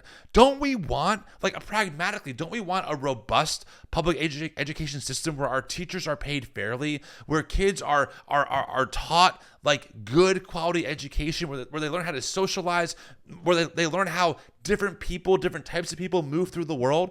That sounds beautiful to me, but for some reason, the world that Thad occupies seems hell-bent against doing that. It's very frustrating. Absolutely. So, okay. Thanks for hearing me out. I figured that was a perfect No. time to say that. So. Good man. A cultural moment where, frankly, people have been called names for so many years that the only way you disagree with me is if you're a bigot, you're a hater, you're a phobic. And I think we've hit a critical mass of people who are willing to stand up and ask hard questions and push back, where now you're getting some of the momentum from behind of people realizing, wait, we've been hoodwinked. We've been taken in by an ideology crafted by creeps and then pushed on children. So I finish on my opening thought, my modest claim. Dear progressive Christian friends, dear friends on the left, this is not a gotcha video. This is an extending of the olive branch, saying, hey, can we find some common ground here? Can we agree that these ideas, which were based on pseudoscience, leave the pedophilia aside, that based on its own... Yeah. Okay, I'm just going to say, and we can move on. He has never made the argument at any point in this video that anything about transness is based on pseudoscience. Right. He says, leave the pedophilia alone, but that was actually the core of his argument. That was the core. That was the core of his argument. At no point in the entire video did he make the argument that X is based on pseudoscience, not on legitimate science. He did not make that argument at all. And here, what he's doing is by offering this it in the form of a concession, saying like, hey, leave the pedophilia alone. It's all based on pseudoscience.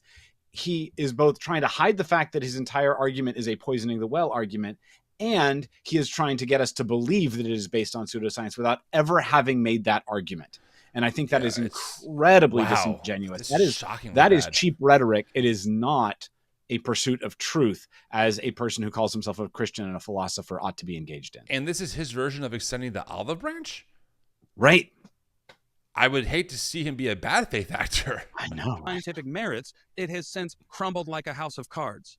Can we agree that there's a better way to make progress as a society than allowing these 7 dead creeps to define sexuality for us? Okay, let's stop there. Look, the answer to your question is there probably is a better way, as Billy has demonstrated, but it's not your way, Thad, because we have data on this. Like what he said earlier, his good friend Elisa Childers.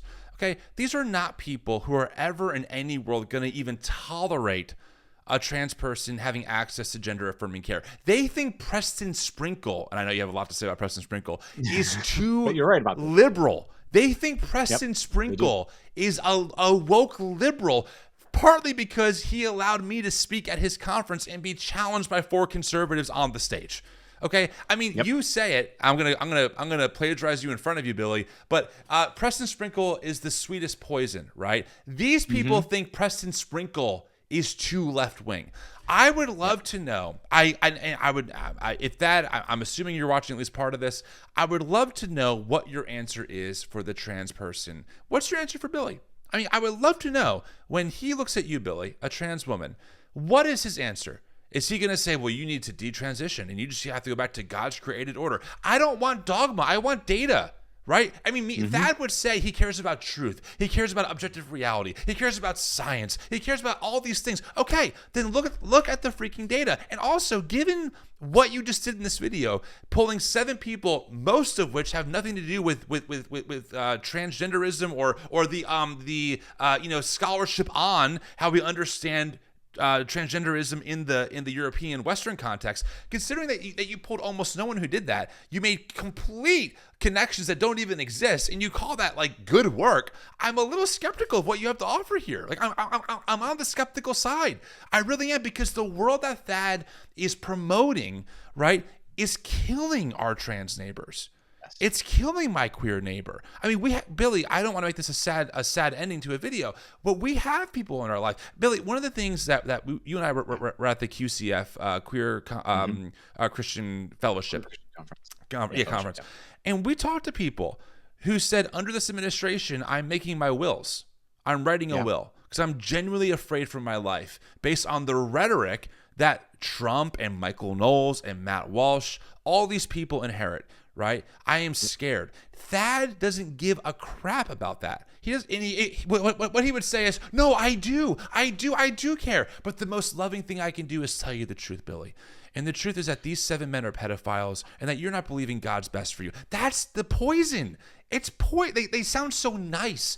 All the branches, common ground, work together, but they don't really mean that. They are never going to concede any point on this issue. They will never concede that our queer neighbors even have the right for full constitutional rights, even if they disagree theologically. They will never concede that point. They want you back in the closet. They want you detransitioned. That's what they want, and it is frankly hell on earth for our queer neighbors.